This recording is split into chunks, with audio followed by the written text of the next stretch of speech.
People rarely lose because they lack intelligence. They lose because they become dependent on being liked. Sit with that for a moment. Being liked feels comfortable. It feels safe. It even feels like a kind of emotional intelligence. But comfort has a price, and most people never realize what they traded away just to avoid a little tension. Every unnecessary apology, every softened opinion, every moment spent shrinking to protect someone else's perception slowly weakens the mind. The Stoics understood this clearly. A person who cannot tolerate disapproval eventually becomes controlled by it. And once approval begins steering behavior, freedom disappears quietly, one small compromise at a time. The strange part is that the world rewards this at first. People praise the agreeable one, the accommodating one, the person who never creates discomfort. But beneath that politeness is often fear wearing the mask of virtue. Fear of rejection, fear of conflict, fear of standing alone in a world obsessed with validation. Stoicism teaches something harder. It teaches that peace is never found in pleasing everyone around you.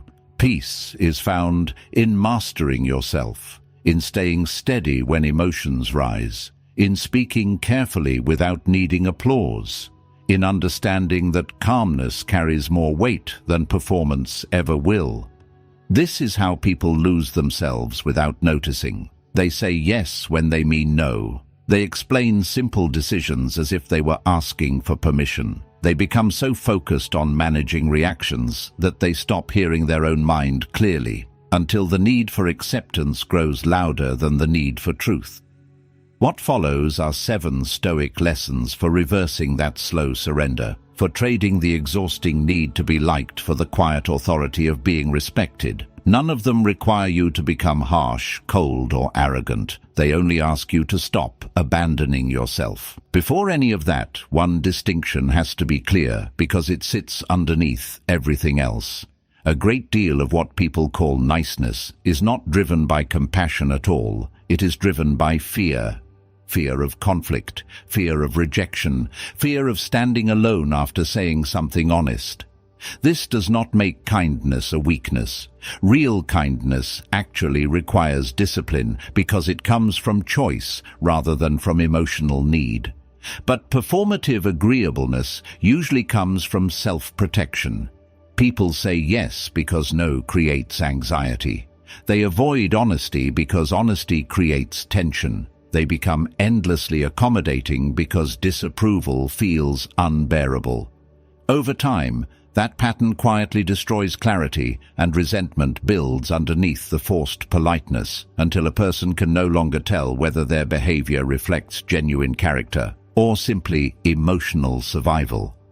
So when these lessons talk about being respected instead of merely liked, this is the line they are drawing. The difference between kindness you choose from strength and niceness you perform out of fear. Lesson 1. Stop performing for approval.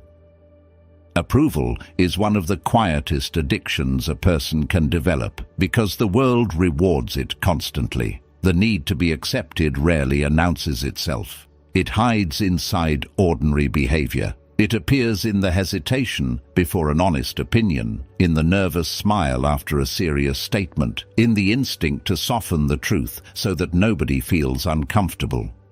Most people are not guided by clarity nearly as much as they are guided by anticipated reactions. Before they even speak, the mind is already calculating consequences. Will this create tension? Will this change how I am seen? Will this make someone pull their approval away from me? After enough repetition, a person stops expressing who they actually are and starts performing the version that feels safest. The Stoics understood how dangerous this dependency becomes. Someone who relies on praise for emotional stability eventually becomes controlled by criticism. Once approval becomes necessary, honesty becomes conditional, standards become flexible, and convictions become negotiable. Epictetus warned about this directly when he said that if you want to improve, you must be content to be thought foolish and stupid. He was not praising recklessness. He was pointing at something most people avoid, that you cannot grow and protect your image at the same time. Notice how often confidence is built on permission rather than principle. People wait, without realizing it, for the room to grant them the right to speak honestly, to set a limit, to take up space without apologizing for it. But confidence built on permission is fragile because permission can always be withdrawn. The moment criticism arrives, the entire structure collapses. Real stability has to come from somewhere else. It comes from internal alignment, from knowing what matters to you before you walk into the room, instead of discovering your values through other people's reactions. And here is the part most people miss. When you stop chasing approval, you do not become less likable. You often become more respected, because people can feel the difference between someone who is settled within themselves and someone who is quietly begging to be accepted. There is a hidden cost to all that approval seeking that few people ever calculate. When every sentence is shaped by anticipated reactions, you slowly develop a fractured identity. You stop speaking from conviction and start speaking from prediction. The opinion gets diluted before anyone has even challenged it. The strong statement gets wrapped in apology before it leaves your mouth. Over years, you can lose track of what you actually think, because so much of your speech has become emotional negotiation rather than honest expression. And the strange thing is that none of this looks like weakness from the outside. It hides comfortably beneath politeness and friendliness, which is exactly why it goes uncorrected for so long. It is worth being honest about the other extreme too, because some people overcorrect. They hear that approval is a trap, and they swing toward coldness, rigidity, emotional unavailability, mistaking indifference for strength. But forced detachment is still a reaction. It is just approval seeking turned inside out, performing a hardness it does not actually feel.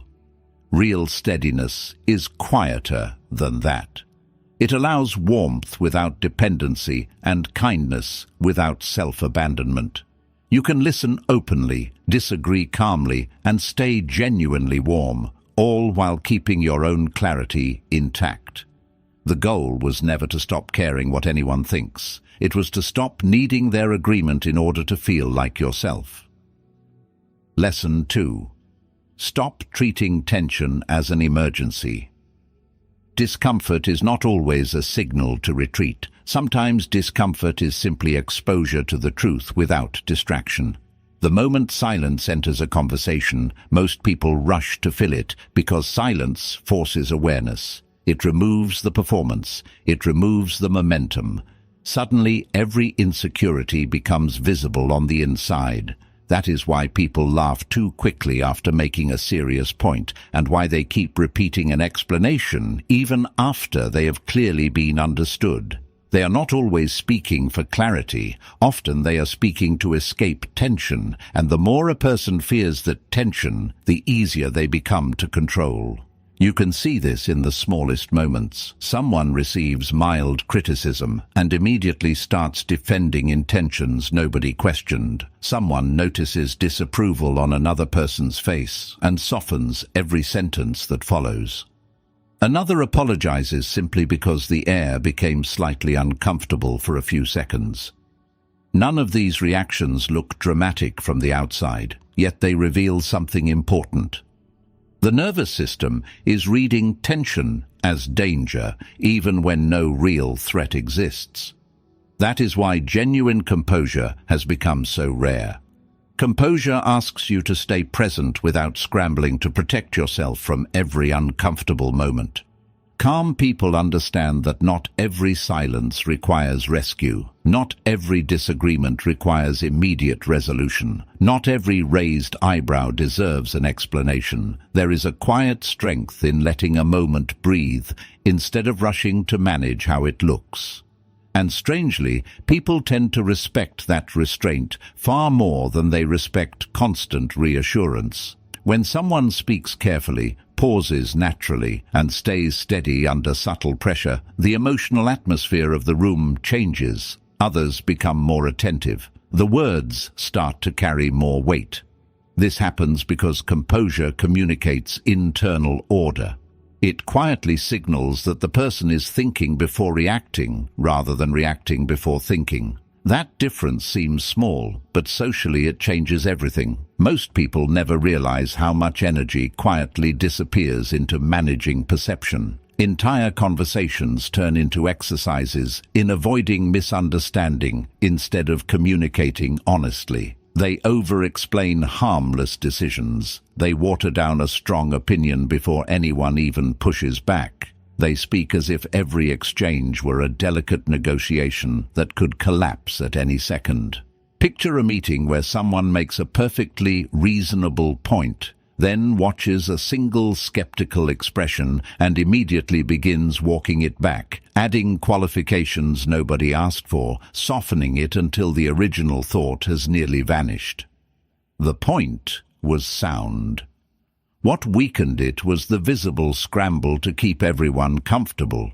Now picture the opposite. Someone states their view once, clearly, and then simply lets it sit, without anxiously scanning faces for permission.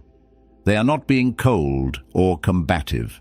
They have just stopped treating every flicker of tension as a fire that needs to be put out. The Stoics were not asking anyone to become indifferent to other people. They were pointing at something more practical, that a mind constantly bracing for disapproval can never think clearly, because its attention is always somewhere else, monitoring the room instead of engaging with what is real. The moment you stop treating ordinary tension as an emergency, that attention comes back to you, and your presence steadies almost on its own. Lesson 3. Stop reacting instantly. Most people live in a constant state of reaction. They move quickly, speak quickly, answer quickly, and defend quickly. The instant emotion appears, behavior follows right behind it. A message arrives with the wrong tone, and anxiety takes over before logic can even enter. A small criticism appears, and the mind immediately starts building defenses. A moment of disrespect occurs, and anger rushes forward before awareness has time to catch up. Marcus Aurelius returned again and again to one idea, that you have power over your mind, but not over outside events, and that recognizing this is where real strength begins. People often call impulsive reaction authenticity because it feels honest in the moment, but immediate reaction is not always honesty. Very often it is conditioning. It is the nervous system trying to regain emotional control as fast as it can. The Stoics understood that true freedom lives in the space between what happens and how a person chooses to respond. Most people never develop that space because they surrender it too quickly. Their emotions set the tempo. Their impulses decide the timing. They believe confidence means an instant response, instant certainty, instant expression. Yet calm timing usually reveals far more discipline than rapid reaction ever could. A person who pauses before speaking communicates something powerful without announcing it. They show that emotion does not run their behavior automatically. They observe first, they assess, and then they decide. You can feel this difference clearly during tense moments. Someone expects resistance from you, maybe even an argument, but instead they receive stillness, not passive silence, controlled silence. The atmosphere shifts immediately because most people are used to predictable emotional reactions. They expect defensiveness after criticism. They expect justification after an accusation. They expect escalation once tension appears. When those expected patterns do not arrive, uncertainty enters the interaction, and uncertainty naturally redirects attention. People begin watching more carefully and thinking more carefully. This kind of steadiness is built through small, unremarkable moments, a delayed response, a controlled breath, a pause before speaking. Each one seems insignificant, but over time they reshape the nervous system itself until the mind finally learns that discomfort does not require immediate escape. There is something revealing about people who cannot tolerate delay. Watch how quickly most people reach for their phone after receiving a difficult message. Watch how urgently they feel they must answer a criticism. Watch how uncomfortable they become when a silence stretches just slightly longer than expected. Beneath that urgency usually sits dependency. The mind is afraid of losing control of how it is perceived, so it reacts instantly to restore a sense of certainty. But urgency rarely improves clarity. More often it exposes insecurity, because the person appears governed by the moment rather than anchored beyond it.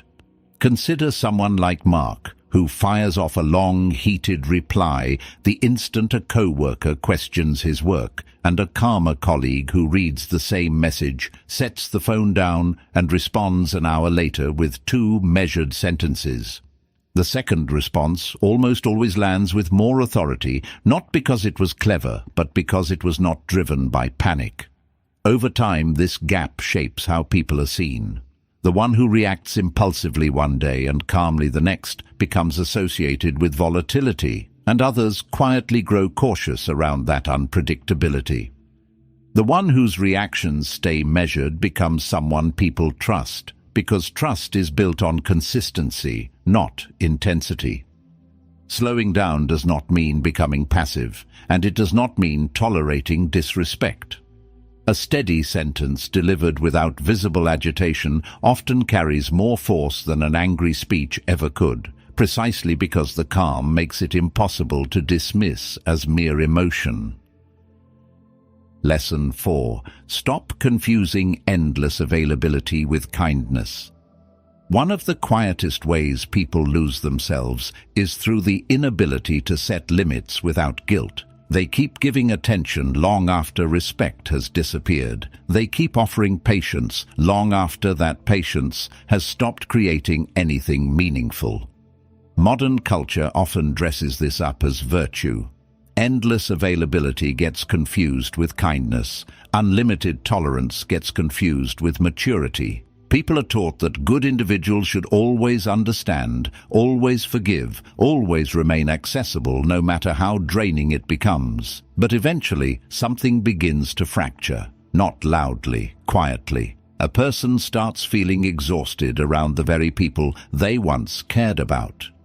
Support turns into obligation, and resentment forms underneath forced generosity, because the mind recognizes the imbalance even when the mouth refuses to admit it.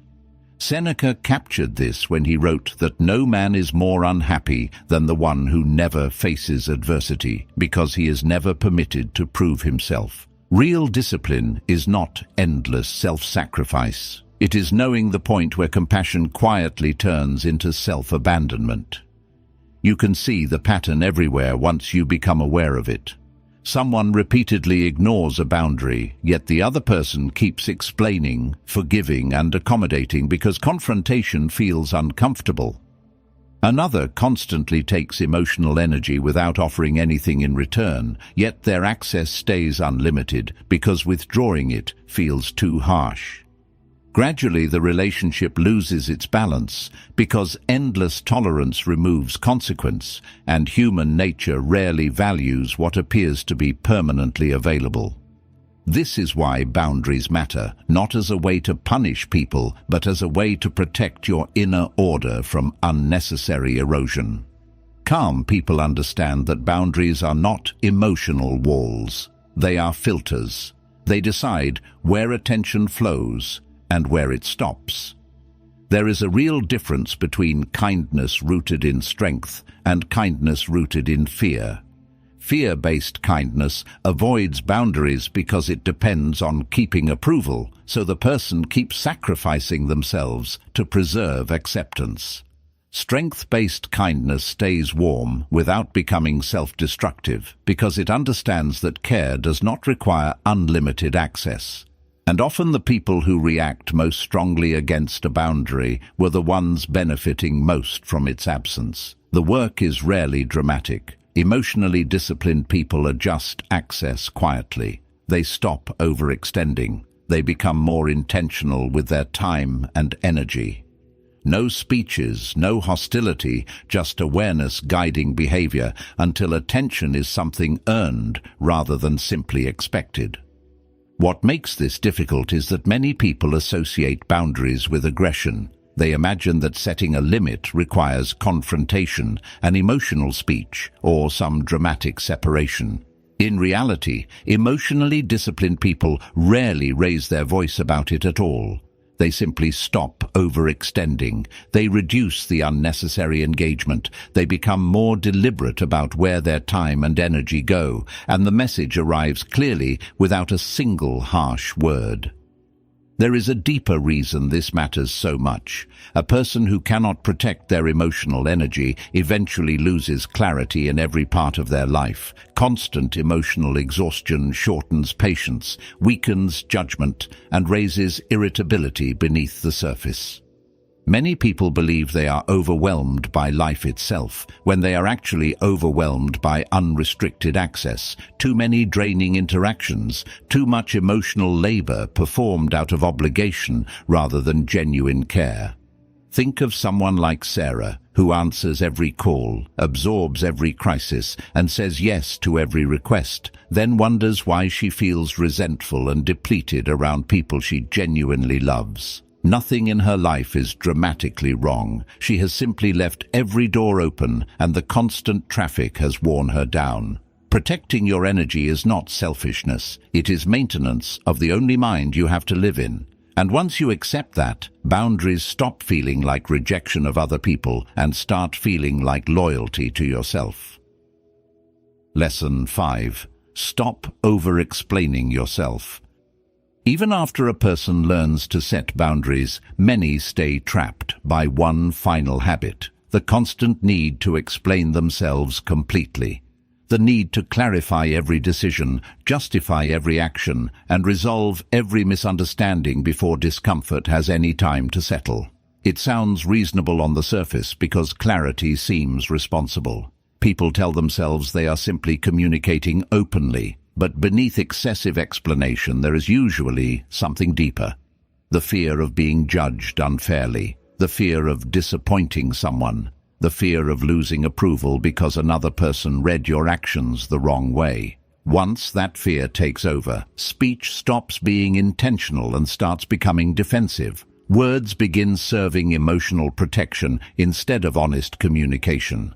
This is why so many conversations feel exhausting even when no real conflict appears. A simple statement turns into a long explanation. A small disagreement becomes a detailed defense of your character. Someone asks a brief question and receives 10 minutes of emotional clarification in return. Most people do not notice how much insecurity leaks out through over-explaining because the behavior feels socially acceptable. Yet calm people sense it immediately. There is an urgency inside the communication, a quiet need to regain certainty through reassurance. And ironically, the harder someone works to control how they are perceived, the less grounded they begin to appear. Peace, built on being perfectly understood, is fragile because understanding can never be fully controlled. There is an old Stoic reminder that we were given 2 ears and only 1 mouth for a reason, that listening should outweigh the urge to keep defending ourselves. Real steadiness shows up when a person no longer depends on perfect perception to feel settled within themselves. There is a quiet strength in saying only what needs to be said and then allowing silence to exist afterward. A concise answer delivered calmly often lands harder than a long emotional defense because restraint communicates confidence. It shows that the person is not panicking beneath the conversation, not scrambling to repair every possible misunderstanding. Some people confuse this with manipulation, as if saying less were a trick designed to manufacture mystery. But genuine restraint is not performance. It is emotional control. Constant self-disclosure actually weakens presence because nothing stays grounded internally. Every insecurity gets externalized, every fear gets verbalized, every discomfort gets explained before it is even understood. The Stoics practiced restraint because they valued inner order more than the relief of reaction, and over time their words carried more weight precisely because they were not being used to chase emotional safety. The hardest part of this lesson is accepting that not every misunderstanding deserves correction. Not every opinion deserves a response. Not every uncomfortable interaction needs to be resolved before you can move forward. Most people struggle here because unresolved tension forces them to sit with uncertainty, and the mind craves immediate relief. That is why someone sends a long message after a conversation ends awkwardly. It is why they replay an interaction over and over in their head, hunting for better wording they could have used. It is why they keep explaining themselves even after the other person has clearly stopped listening. They believe closure will restore their peace. But peace built on being perfectly understood is fragile because another person's understanding is not something you can control.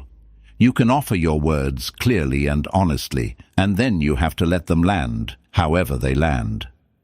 There is a quiet kind of maturity in tolerating the discomfort of being briefly misunderstood, in trusting yourself enough to let a statement stand without a defense attached to it. The person who can do that conserves an enormous amount of energy because they are no longer leaking it through endless clarification. And as that desperation to manage everyone's perception fades, communication transforms on its own. Speech becomes more measured. Presence becomes quieter, yet somehow stronger, because the words are no longer carrying the weight of a constant search for reassurance. Lesson 6. Stop investing where the effort is one-sided. As your awareness sharpens, one pattern becomes impossible to ignore: the imbalance of effort. One person constantly initiates contact, keeps the conversation alive, reassures repeatedly, and adapts endlessly just to maintain the connection. The other contributes little while receiving an enormous amount of emotional investment in return. This imbalance shows up in friendships, in relationships, in workplaces, even in families. Yet many people keep participating in it unconsciously because they fear losing the connection if they stop overextending themselves. The problem is that excessive emotional effort usually lowers perceived value rather than raising it. Human nature tends to respect what looks grounded, not what looks desperate to be accepted. This is where Stoic discipline becomes practical, because it trains the mind to observe before reacting. Instead of entering every conversation hunting for approval or reassurance, you begin observing the balance itself. Who listens carefully and who is only waiting for their turn to speak? Who respects a boundary and who constantly tests it? Who stays composed and who becomes reactive the moment tension appears? These observations create clarity because they reveal where your emotional energy should and should not go. Calm people become selective naturally, not out of arrogance, but out of understanding. Attention shapes your emotional life, and once you truly grasp that, you stop handing it out carelessly. This shift changes relationships quietly but deeply. A person who once entered every interaction emotionally unguarded begins moving with more awareness. They stop trying to rescue every conversation. They stop overcorrecting tension that was never theirs to fix. They stop chasing understanding from people who have no intention of offering it. And there is real power in becoming difficult to control emotionally, not because controlling others is the goal, but because inner stability keeps external behavior from constantly dictating your state of mind. Most manipulation works through emotional urgency. Press someone hard enough, and they will often abandon their own clarity just to restore comfort. But a person who stays grounded under pressure interrupts that cycle.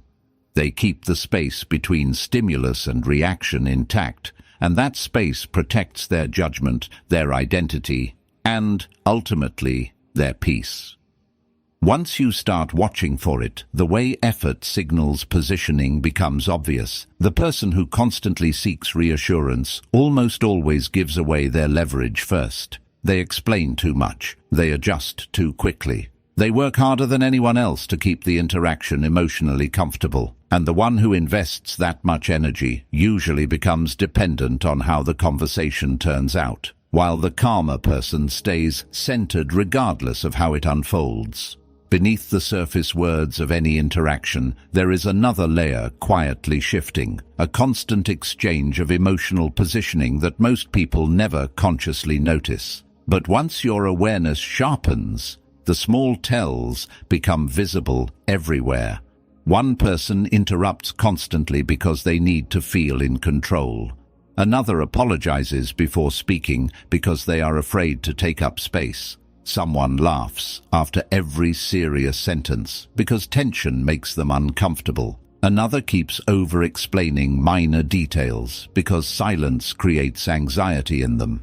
None of these behaviors look dramatic on their own, yet together they reveal the emotional structure underneath a person's personality. The point of noticing all this is not to judge people or to feel superior to them. It is to stop being unconsciously pulled into draining patterns yourself. When you can see the dynamic clearly, you stop automatically participating in it. You stop rewarding behavior that costs you and offers nothing back. And slowly, without any confrontation, your emotional energy starts flowing toward the relationships that actually return it. Lesson 7. Let consistency build your respect. Everything so far leads to one final understanding that changes how a person moves through the world. Your reputation is being built constantly, even in the moments that feel insignificant. Every reaction teaches people what to expect from you. Every emotional impulse, repeated often enough, becomes part of who you are in their minds. Most people assume reputation is shaped by major achievements or dramatic moments, but it usually forms through repetition, through ordinary interactions, and the small behaviors people witness again and again over time. This is why some individuals walk into a room and receive respect without demanding it, while others struggle to be taken seriously no matter how hard they try. The difference is rarely appearance. It is emotional consistency accumulated across countless moments. The Stoics held that character shows itself most clearly under pressure because pressure strips away performance. Anyone can appear calm when nothing is challenging them, but tension exposes patterns quickly. A person who loses control whenever frustration appears eventually becomes known for instability. Someone who constantly seeks approval becomes associated with uncertainty. And the one who stays grounded during discomfort gradually creates a very different impression until people simply begin expecting steadiness from them. That expectation shapes behavior more powerfully than most realize, because once others associate you with emotional discipline, interactions start changing before a single word is spoken. The same principle applies to boundaries. If disrespect is tolerated consistently, people quietly assume your limits are flexible. Human beings learn how to treat one another through patterns, not speeches and not good intentions. Patterns. This is why real influence tends to grow quieter as it grows stronger. Calm standards create an invisible structure around a person. Others begin to sense what kind of behavior earns access and what kind creates distance. And no dramatic confrontation is required, because the pattern itself makes it clear. Eventually, the discipline stops feeling like something you perform and becomes part of who you are. Calmness becomes natural instead of rehearsed. Boundaries become instinctive instead of forced. And once that level of consistency develops, the social dynamics around you begin shifting almost on their own. People test less, pressure less, and dismiss less, because your behavior has already communicated what kind of treatment will and will not be accepted. Truly grounded people rarely need to announce their strength. Their presence teaches it long before words ever try to explain it. It is worth being clear about what this is and what it is not. A reputation built this way is not a false image or a performance of confidence. Manufactured confidence eventually collapses because inconsistency exposes it. Real influence grows only when your outward behavior lines up